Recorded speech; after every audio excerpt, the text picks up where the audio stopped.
What you gotta understand about the whole self-image conversation is that people neglect the power of the facade. You become the facade for as long as you allow yourself to become the facade. A lot of people want to fix their self-image. They don't understand how it works. They think that someday along the journey, they're going to become the person they want to become.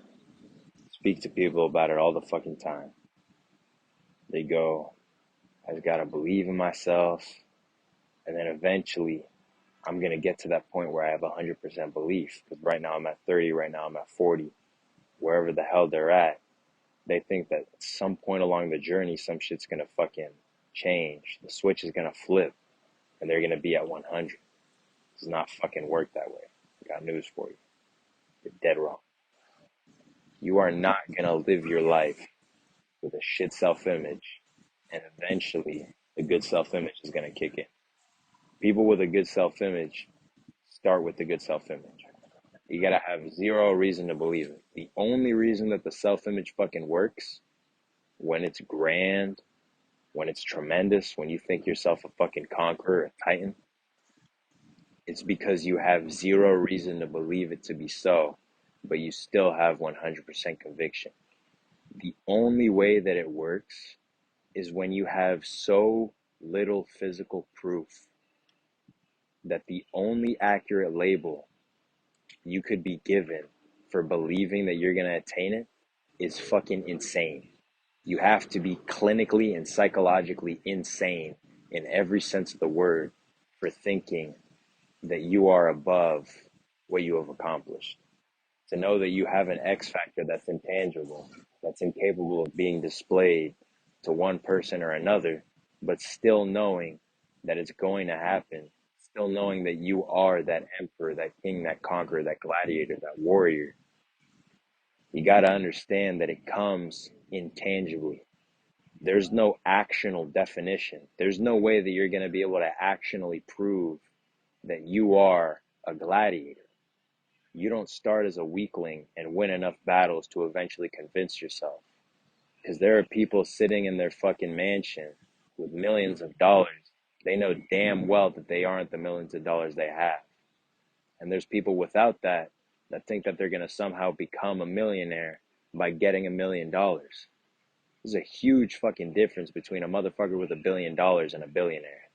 You could be a chump with $1 billion in the bank account, or you could be a billionaire that's dead fucking broke. The physical realm is irrelevant when it comes to self-definition.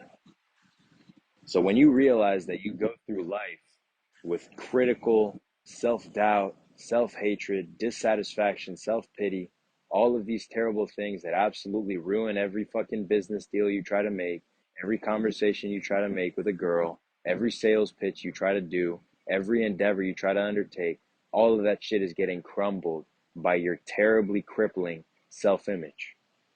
Because you think yourself to be nothing. It's going to stay that way until you go the instantaneous change. You undergo that instantaneous change, that's when it all happens. It's not gradual. You don't develop the self-image gradually. You don't chip away at it. It's a fucking snap and it's done. In less than a nanosecond, you go from weakling to winner. You go from peasant to king to emperor. It happens in less than the blink of an eye. Before your brain can even deliver the message to your eyelids to close and for you to blink, the change has already undergone. Because belief does not operate in the fucking human confines of time. Time is a fucking illusion. We think that shit has to be developed. People think Rome wasn't built in a day. Sure, Rome wasn't built in a day, but the fucking emperor was created in a nanosecond. That's what you gotta realize. So if you don't have what it takes to think yourself a god in human form, not in the blasphemous way, but in the sense that comparatively it would only be accurate, it would only do justice to title you or label you as godlike in your ability and your accomplishment. Unless you can do that, you got to find solace in the facade. The facade is everything. You want to compare the two archetypes, the person with the diamond, ironclad, fucking bedrock, indestructible self-image versus the person that's vulnerable, that's completely stepping into the facade. You can look at Scarface versus Django Unchained.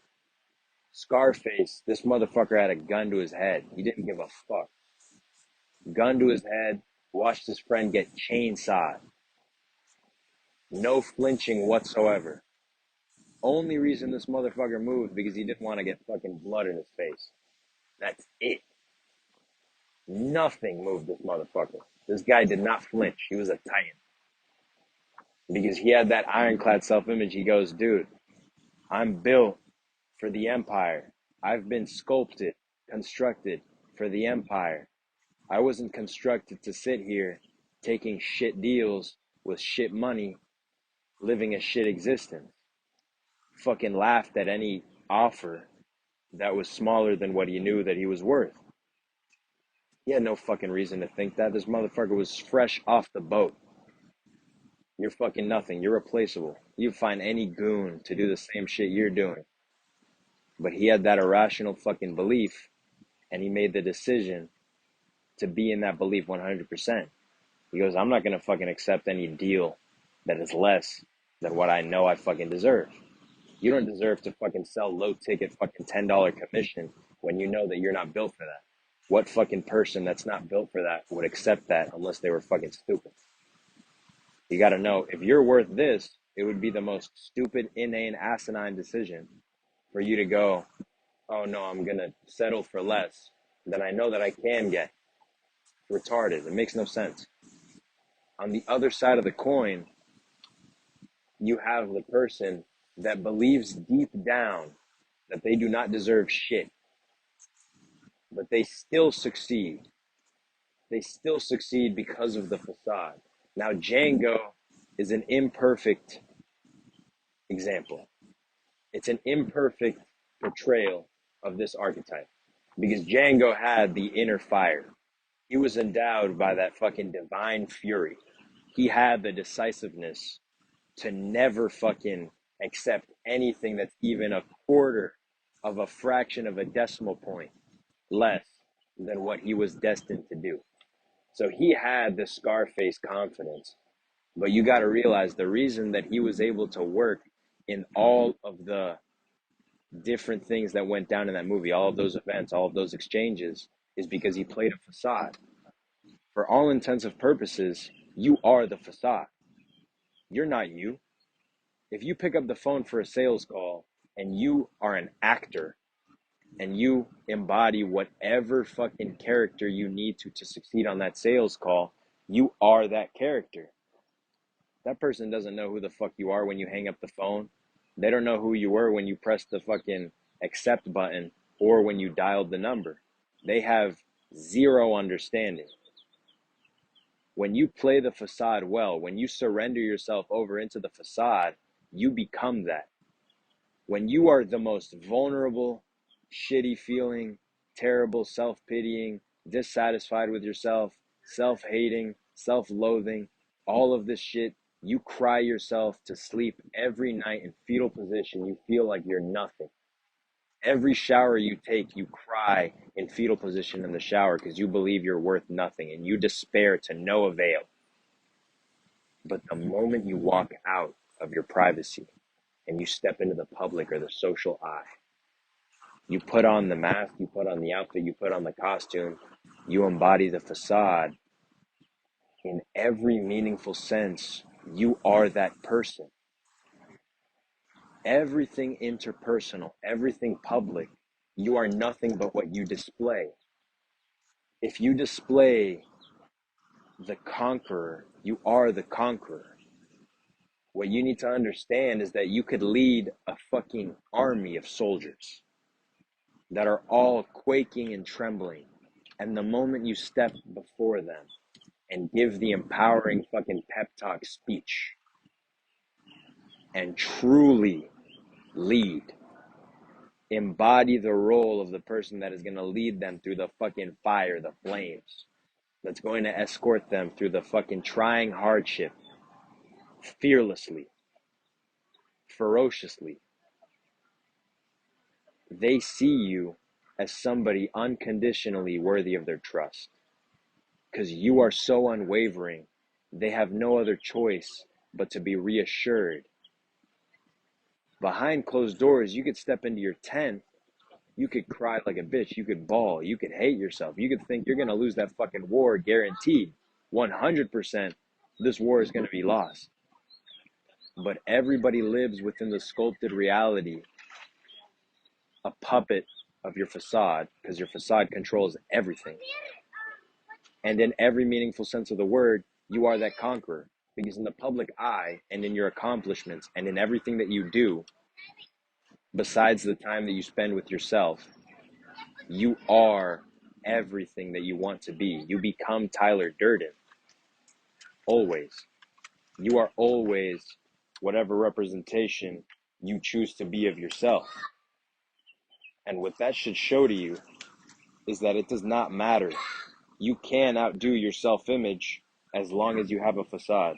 That's one of the big pillars of Brute's philosophy that I have a big disagreement with.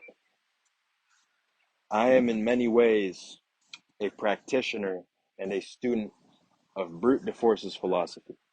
We see eye to eye on many things, but you can outdo your self-image when you willingly step into the facade, knowing that for all intents and purposes, the facade is not false. If you act in congruence with the facade, if you do everything in the way that there's no way that you can really say you're not the facade because you act as the facade, everybody else perceives you as the facade, you completely step into the mindset of the facade, how can you say, without encountering a huge level of resistance and understanding that what you're saying is untrue, that you aren't the facade? In every meaningful sense, you are the facade, even though it's a character. And this ain't fake it till you make it. Fake it till you make it is inherently flawed. People think that you're going to fake it till you make it. They're dead wrong. You're not going to fake shit and you're not going to make shit. You cannot be inauthentic. You're not going to get anything with inauthenticity. Because as long as you know that you're not the facade and you intend to transform into the facade through years of constantly forcing yourself to eventually undertake that belief, you're never going to get it. You can't fake confidence. You can't fake authenticity. It's impossible. But when you view the facade as a character that you have to play, and you know that you're just an actor, of course you're going to succeed. What are you doing? You're sitting here and you know my genuine self, my genuine belief of my ability, what I'm capable of, what I'm worthy of, is shaky. But I am an actor. So it is a true identity. You embody and you do as the role requires you to do, and you are an actor. So it's not faking, because you're not being something you're not. You are an actor, and you act as the actor. You do everything that you need to do as an actor. The only problem with fake it till you make it is that it's fake and you know it's fake, because you're trying to convince yourself that who you are genuinely at the base, at the concrete, removed of all of the fake, removed of all of the accessories and all the costumes, you're trying to convince yourself what you are as a person. That's why fake it till you make it don't work. You're expecting to transform your essence through propaganda. What this is being a propagandist to everyone else. You know you can convince everyone else because you know that in essence you are the actor. You got to understand that. You either develop the ironclad self-image instantaneously, or you find solace in the facade and ruthlessly embody it.